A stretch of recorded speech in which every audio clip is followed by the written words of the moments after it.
Hello friends, psychological study channel में एक बार फिर नए टॉपिक के साथ। आज का टॉपिक एक्सपेक्शनल चिल्ड्रन या विशिष्ट बालक। ये टॉपिक डेवलपमेंटल साइकोलॉजी का है। यूजी स्टैंडर्ड के 10th चैप्टर के जितने भी टॉपिक्स हैं इसमें हम कवर करेंगे। आज हम आपका फर्स्ट पार्ट स्टार्ट करते हैं। सबसे पहले तो हम समझेंगे कि एक्सपेक्शनल चिल्ड्रन क्या होते हैं या विशिष्ट बालक किसे हम कहेंगे। तो मीनिंग ऑफ एक्सपेक्शनल चिल्ड्रन या विशिष्ट बालक का आशय।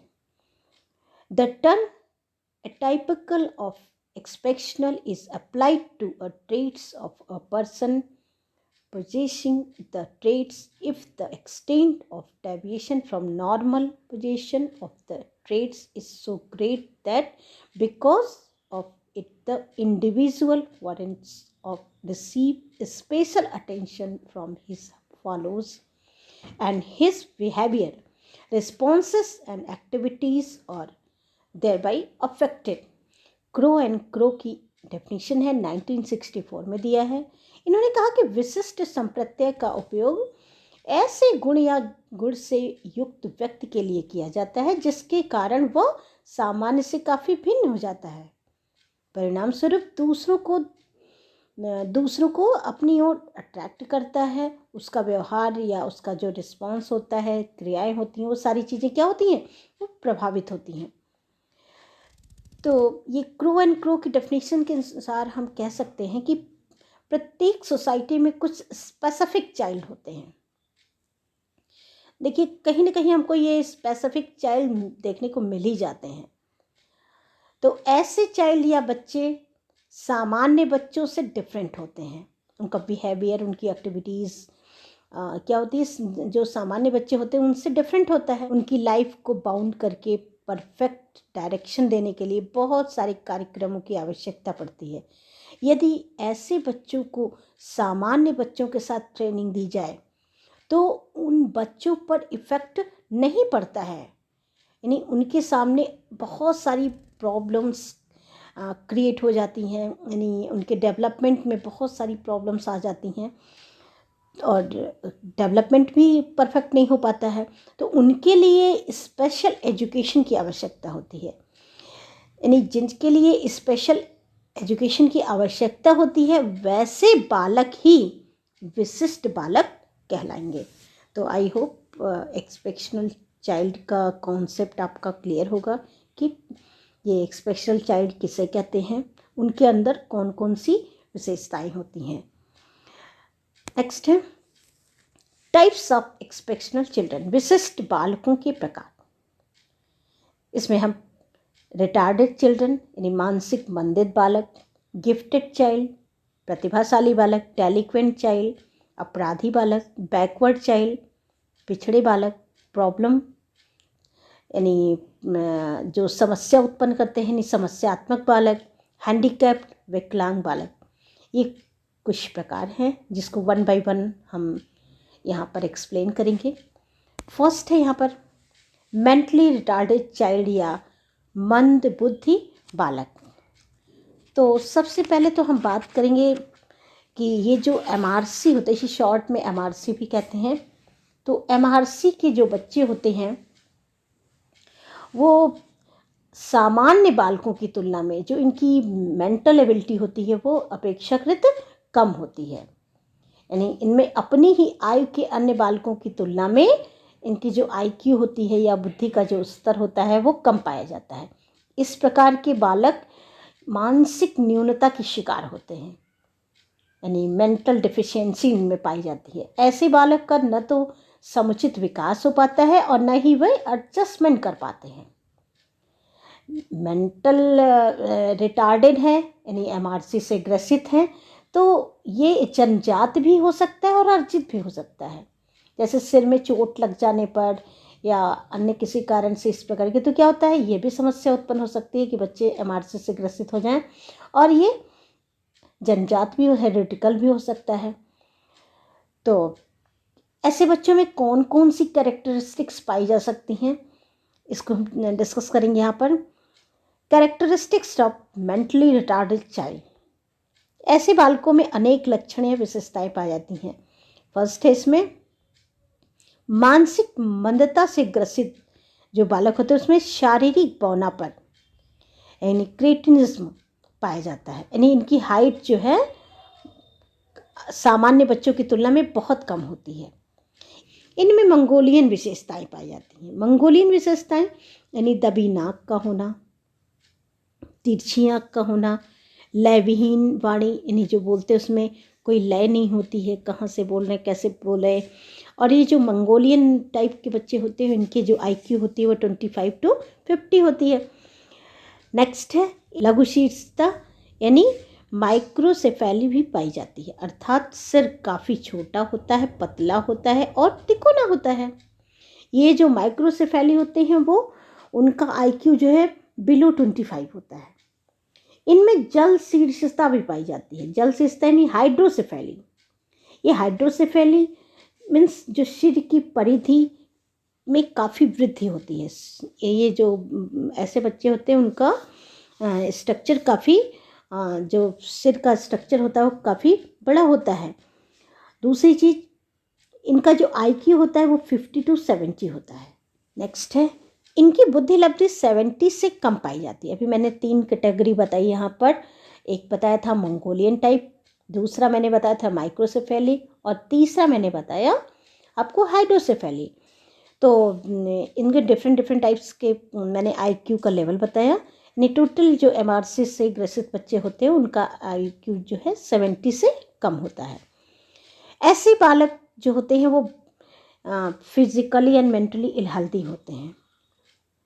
सामान्य बालकों से योग्यता में ये 2 से 3 वर्ष पीछे होते हैं, तभी ना मेंटली रिटार्डेड कहे जाएंगे। यानी जैसे जो जनरल बच्चे होते हैं उनकी एज के उनकी जैसी योग्यता का प्रदर्शन ये नहीं कर पाते हैं। इनमें किसी भी प्रकार की लर्निंग स्किल्स नहीं होती है, मेमोरी स्किल्स नहीं होती है, कंसंट्रेशन की कमी होती है, बहुत सारी स्किल्स का अर्जन ये नहीं कर पाते। ये देखिए मेंटली रिटार्डेड चाइल्ड के कुछ पिक्चर्स मैंने शेयर किया है। उनके फेशियल एक्टिविटीज़, उनका बॉडी लैंग्वेज कुछ इस टाइप का होता है। अब हम आते हैं types of mental retarded children, यानी मानसिक मंदता के प्रकार। ये मानसिक मंदता कितने प्रकार की होती है? 3 टाइप्स की होती है। फर्स्ट है एडुकेबल या शिक्षा योग्य। ऐसे बालक की बुद्धि लब्धि या IQ लेवल 50 to 70 के बीच होता है। इन्हें यदि परफेक्ट ट्रेनिंग मिल जाए, यानी एक स्पेसिफिक ट्रेनर के थ्रू यदि इन्हें ट्रेनिंग मिल जाती है तो ये बहुत कुछ सीख भी जाते हैं। इन्हें मोरॉन भी कहा जाता है, यानी मूर्ख भी हम कहते हैं। नेक्स्ट होता है प्रशिक्षण योग्य या ट्रेनेबल। इनकी जो IQ होती है वो 30 to 50 के बीच होती है। अपना थोड़ा बहुत यानी ट्रेनिंग देने पर भी, इनका केयर करने पर भी ये क्या होता है, थोड़ा बहुत अपने कार्य को करने में समर्थ हो पाते हैं। इन्हें इम्बेसाइल भी कहते हैं। देखिए जो एडुकेबल होते हैं वो क्या होता है, उनको अगर परफेक्ट ट्रेनिंग मिल जाए और उसको समझने वाला पर्सन मिल जाए, गाइड करने वाला पर्सन मिल जाए तो ये कुछ सीख सकते हैं। लेकिन जो ट्रेनेबल जो होते हैं या प्रशिक्षण योग्य जो होते हैं ये बहुत समर्थ नहीं होते हैं, लेकिन थोड़ा बहुत समझ सकते हैं, थोड़ा बहुत लाइफ को संवार सकते हैं, लेकिन उस तरह से सक्सेस नहीं होते हैं, इसीलिए इनको इम्बेसाइल या मूड कहा जाता है। नेक्स्ट होते हैं हैंडीकैप्ड, अक्षम। इनकी जो IQ होती है वो 30 से कम होती है। ये पूर्ण पराश्रित होते हैं। इन्हें इडियट या जड भी कहते हैं, यानी इनको कितना भी बताया जाए लेकिन इनके ऊपर इफेक्ट नहीं पड़ता है या कोई भी इम्प्रूवमेंट नहीं होता है, क्योंकि इनका IQ लेवल ही उस लेवल का होता है। नेक्स्ट है causes of mental retarded children या MRC के कारक या मानसिक मंदित बच्चों के कारक। अब ये कौन कौन से कारक हैं या कारण हैं जो इन्हें प्रभावित करते हैं? फर्स्ट है हेरिडेटरी फैक्टर, आनुवंशिक कारक। मानसिक मंदता का कारण पारिवारिक पृष्ठभूमि से संबंधित होता है। कम मानसिक योग्यता के माता पिता से कम और अधिक योग्यता के माता पिता से अधिक योग्यता वाले बच्चे होंगे, ऐसा हेरिडिटी को मानने वाले लोगों ने बताया। नेक्स्ट है ब्रेन इंजरीज या मानसिक आघात या मस्तिष्क आघात। मानसिक मंदता मस्तिष्क की क्षति या तंत्रिका तंत्र में संरचनात्मक दोष, स्ट्रक्चरल डिफेक्ट्स जो होते हैं उसके कारण भी होता है।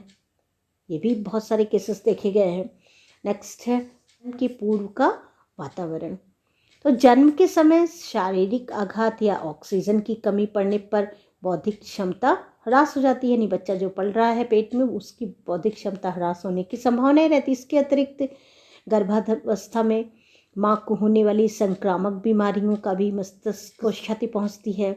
और साथ ही साथ गर्भावस्था में अनुचित दवाओं का प्रयोग करने से एक्सरे जांच, मानसिक तनाव एवं पोषक तत्वों की कमी से भी मानसिक मंदता की समस्याएं पैदा हो सकती हैं। नेक्स्ट है पेरेंट्स एज। कि माता पिता की एज का भी बच्चे पर प्रभाव पड़ता है। माता पिता की आयु का योगदान इस प्रकार से हम कह सकते हैं कि 25 to 30 की आयु में सामान्य बच्चे पैदा होते हैं, परंतु यदि माता पिता की आयु 50 या उससे अधिक है तो उत्पन्न बच्चों में एमआरसी की संभावनाएं प्रबल हो जाती हैं, यानी संभावनाएं ज़्यादा पाई जाती हैं। नेक्स्ट है ग्लैंडुलर हार्मोनस। ये ग्लैंडुलर हार्मोनस मीन्स ग्रंथीय रस। मानसिक दुर्बलता ग्रंथीय रसों के असंतुलन से भी हो सकती है। जैसे पिट्यूटरी से कम रस निकलने पर जो में मंगोलियन टाइप्स के सिम्टम्स आ सकते हैं। कभी कभी मानसिक मंदता थायराइड ग्लैंड्स के न्यूनीकरण से या कम एक्टिवेशन से, कम सक्रियता से भी उत्पन्न होती है। थायरॉक्सिन की कमी के कारण भी एमआरसी के सिम्टम्स देखे गए हैं। पेरेंट्स को एमआरसी के सिम्टम्स के बारे में जानकारी होनी चाहिए। यदि वो इसके अकॉर्डिंग बच्चे को समझ जाते हैं तो उसका ट्रीटमेंट शुरू कर दें तो बच्चे में ये काफ़ी हद तक समाप्त भी हो सकते हैं। फैमिली इन्वायरमेंट, ये फैमिली इन्वायरमेंट या पारिवारिक वातावरण का भी पड़ता है। यानी एमआरसी से ग्रसित बच्चों में पारिवारिक वातावरण इसलिए इम्पोर्टेंट है कि बच्चों को आवश्यक शैक्षिक सुविधाएं उपलब्ध हैं तो उनमें मानसिक क्षमता का उचित विकास होगा। और यदि उन्हें उस चीज़ का अभाव होता है या डिप्राइव्ड चाइल्ड है, यानी आवश्यक चीज़ों के अभाव में वो पल रहे हैं, तो उनमें मानसिक मंदता के सिम्टम देखे जा सकते हैं। Prevention and treatment of mental health retardation. मानसिक मंदता के रोकथाम तथा उपचार। पहला, प्रीनेटल स्टेज में माँ को किसी भी बीमारी से या टेंशन से मुक्त होना चाहिए।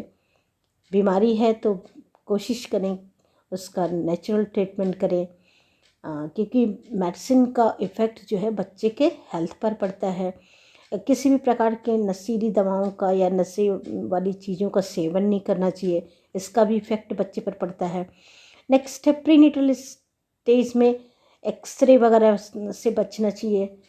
बहुत आवश्यक न हो तो एक्सरे नहीं कराना चाहिए, इसका भी इफ़ेक्ट पड़ता है। यानी बच्चों को पोस्टनेटल स्टेज में बच्चों को कार्य के लिए प्रोत्साहित करना चाहिए। यानी जो कार्य नहीं भी करना चाहते उसको इस तरह से प्रेजेंट करिए ताकि बच्चा कार्य करने के लिए मोटिवेट हो।